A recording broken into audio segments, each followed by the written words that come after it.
First of all, on the outset, I want to thank Sinn Féin for bringing forward this motion.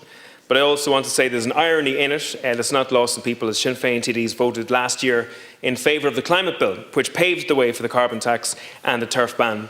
I also have an image of Paul Murphy leaving Dublin searching for a turf mine, with a speech in his pocket for turf miners around the country, calling them to action. But unfortunately, Aontú was the only party that voted against that climate action bill last year, which was the start of a lot of these issues. One of the first things that Taoiseach did when he assumed office was to demote the Department of Rural and Community Development, and he lumped it in with the Social Protection Department, and he left poor old Michael Ring without a ministry, which was a big crisis for the government at the time. There was also no senior minister for the west of Ireland at the time as well. And still, Sligo, Mayo, Galway, Galway East, Roscommon, Clare, Limerick, Tipperary are all without representatives in Cabinet. This is a Dublin-centric Cabinet and a Dublin-centric government. The weight of government's TDs in the capital is incredible, and it's deciding what direction the government are going in this. Ireland is incredibly lopsided, and it's getting worse at the moment. Dublin is overheating.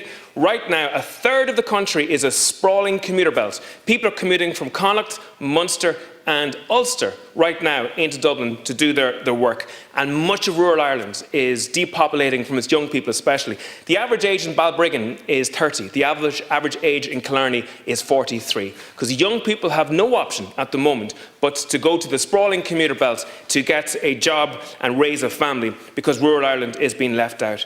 And the actions of this government in particular, the Green Party, the tail that's wagging the dog in this government, is incredible. The government, like the country, is completely lopsided and is way out of touch with the country, especially rural Ireland.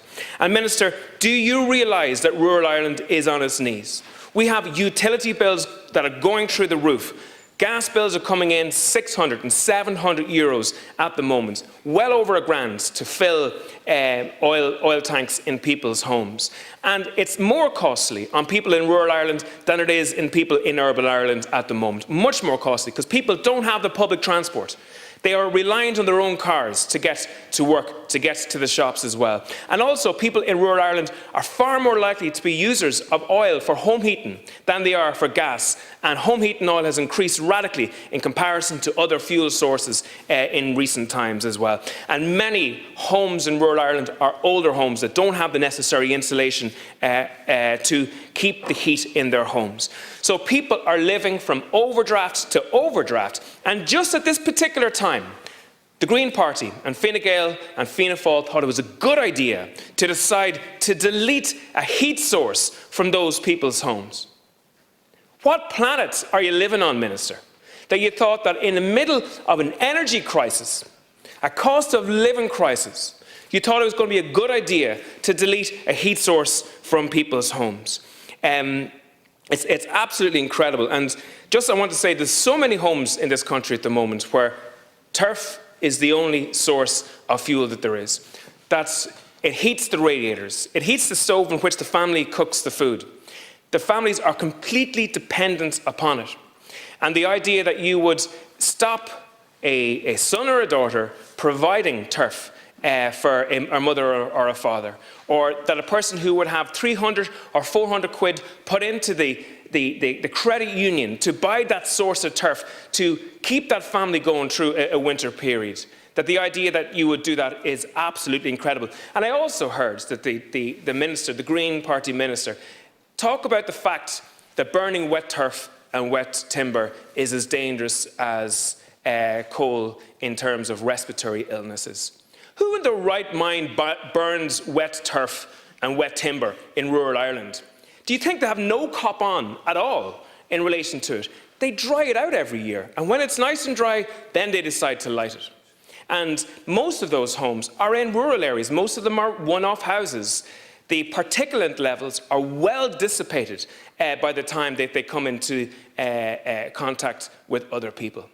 There is a chasm between the government's understanding of what is happening in rural Ireland and what the experience of people are. You have Dublin ministers and TDs who are living in a concrete jungle in a city that's full of pollution, pointing their fingers at rural Ireland for being the cause and the source of the damage that's happening at the moment.